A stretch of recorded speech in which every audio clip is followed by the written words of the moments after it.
Hello mga kapalalang, another day, another video na naman.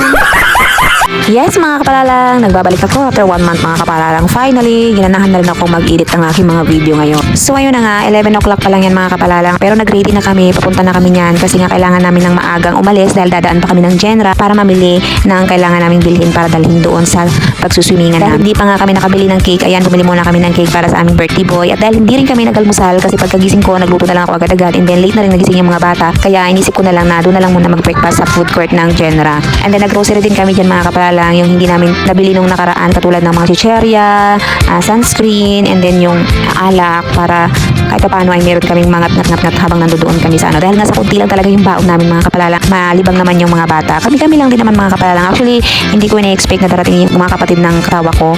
Kaya hindi ko talaga dinamihan yung hinanda ko kasi ayoko kasing masayang katulad ng dati na sobrang dami kong handa and then wala namang dumating. So nanghinayang ako dahil kinabukasan ay tapon lang din lahat ng pagkain dahil nga sa napanis. So mas okay na yung konti lang at huwag ka nang mag-expect ng maraming bisita dahil kami lang naman talaga.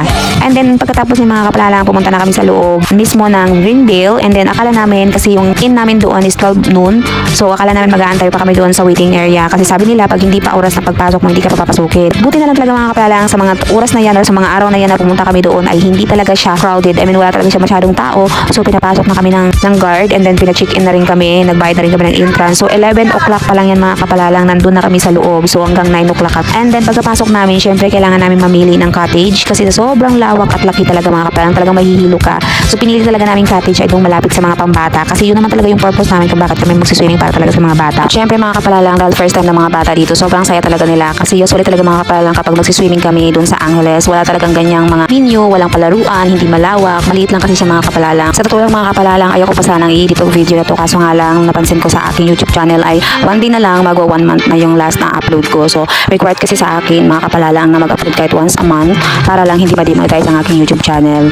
So ayun na nga, mabalik na nga tayo dito sa birthday ng anak ko. Alam niyo ba mga kapalalang, so sobrang excited ng mga bata dyan, ayaw na nilang umahon. Kaya tuloy yung mga sunburn nila sobrang lala talaga kasi nga hindi na talaga sila umahon kahit yung pagkain, ayaw na nilang kumain kasi nag-enjoy na silang mag-swimming. At saka hinayaan na namin silang mag-enjoy kasi minsan lang naman yan mangyayari sa kanilang masunog yung balat nila. At saka para masulit din yung bayad namin dahil nga 170 yung binayad namin. Kahit bata talaga siya, 170.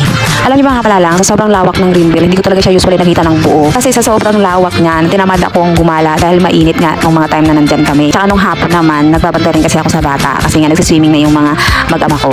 O siya mga kapalalang, hayaan ko na muna kayong manood ng video na to at dahil ako'y tinatamad ng mag-voice over dahil wala na rin akong iba pang sasabihin, nakakapagod magkwento dito dahil alam ko naman talaga na konti lang talaga yung nanonood sa mga video ko. I save this for our memories para pag one day may mapapanood din yung mga anak ko, mari-remind nila sa sarili nila na ito yung ginagawa ko noon, ito yung ginagawa namin noon. So ayun lang, yun lang yung point ng paggagawa ko talaga ng video. Imbakan ko lang talaga yung YouTube channel ko. At the same time, kumikita rin naman siya. Pero yun nga, tamad nga ako mag-upload. Pero syempre, who knows, one day, babalik na naman yung pagiging active ko sa aking pag-YouTube. So sasahod na naman tayo ng ano yan, malaki-laki. So yun na nga. Thank you for watching this video mga kapalalang. Please don't forget to like and subscribe. At wala na kasi akong sasabihin. So hanggang dito na lang muna. Bye-bye!